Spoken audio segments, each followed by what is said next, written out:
Have you ever wondered if somewhere, deep within the impenetrable green heart of the Amazon, lies a city of gold, lost to time and memory? A city built not by gods or aliens, but by people, ambitious, forgotten, and surrounded by myth. Tonight, we journey beyond maps and reason into the dense, breathing wild of South America, where facts blur into legends and legends whisper truths. This is the story of Jonas Vale, the man who set out to find the lost city, and whether he found it or lost himself is a question only you can answer. Jonas Vale was not a man easily convinced by fairy tales. A 36-year-old archaeologist from São Paulo, he built his reputation on methodical digs and peer-reviewed papers, not outlandish claims.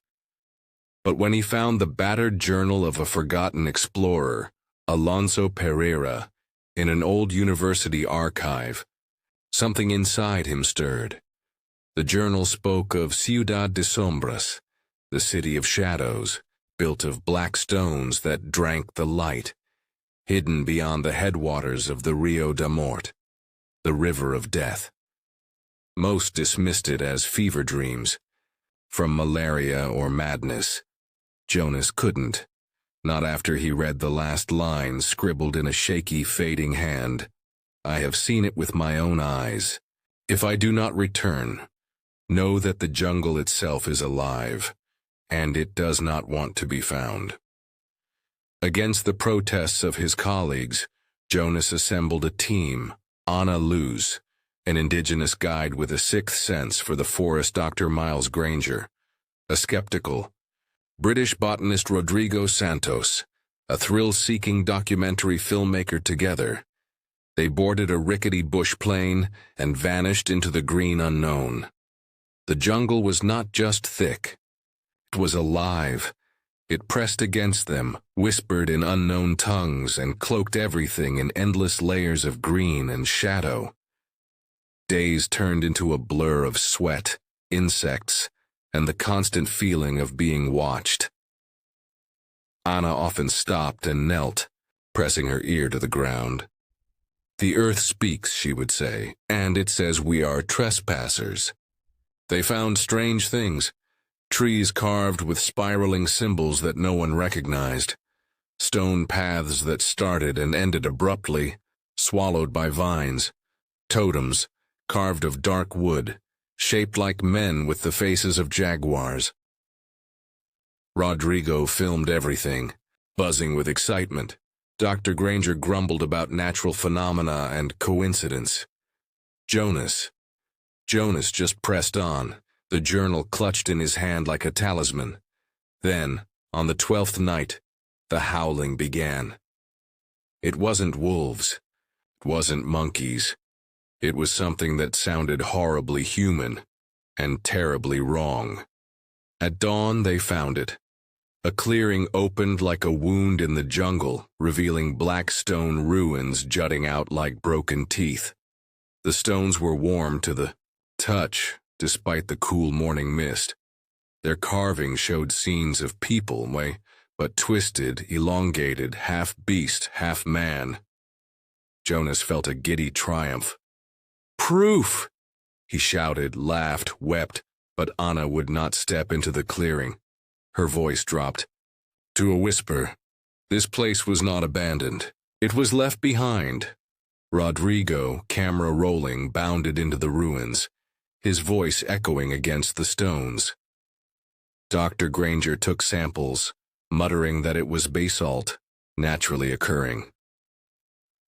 Jonas wandered toward the center of the ruins, where a squat pyramid rose from the earth. There, at its base, was a mural, a city burning, its citizens bowing to a being made of twisting vines and bones. Before Jonas could make sense of it, Ana screamed. Rodrigo was gone. His camera lay abandoned, still filming, its lens cracked. The jungle, Jonas realized with a sick lurch, was silent. Too silent. Panic set in. Dr. Granger wanted to stay, to look for Rodrigo, but Anna insisted they leave, immediately. Reluctantly, Jonas agreed. As they fled, the jungle seemed to move against them, trails shifting, roots grabbing at their boots. Once Jonas swore he saw eyes in the trees, huge, yellow, unblinking. Anna spoke chants in her native tongue, clutching a charm. Of woven feathers and bones, they stumbled back to the river, bloodied, delirious, and one member short. Back in civilization, no one believed them. Jonas's footage was corrupted, static and black screens. The samples Dr. Granger had taken crumbled into dust. Only the journal remained, and even it had changed. Some pages were now blank. Others showed drawings Jonas swore hadn't been there before. Sketches of him, Anna, and Granger, standing. In the ruins, and behind them, something enormous and waiting. Jonas never spoke publicly about Ciudad de Sombras. Neither did Anna. Dr. Granger retired early, claiming he had seen something that unmade him. As for Rodrigo, his fate remains a mystery. Some say he still roams the Amazon, no longer entirely human. Is there truly a lost city in the Amazon? Did Jonas and his team uncover something ancient, something meant to stay hidden? Or did the fevered mists of the jungle play tricks on their minds, birthing monsters from fear and exhaustion? Maybe the truth lies somewhere in between. After all, history is written by the survivors, and the jungle keeps its dead and its secrets very, very well. You decide fact or fiction.